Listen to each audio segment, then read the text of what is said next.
Praise the lord dear friends.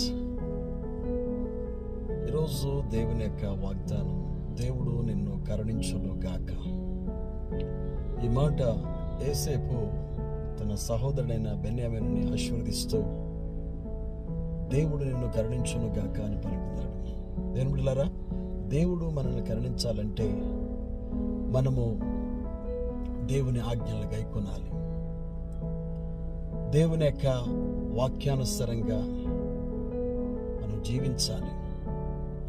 అంతేకాదు, మన చేతులు దేవునికి ఇవ్వాలి.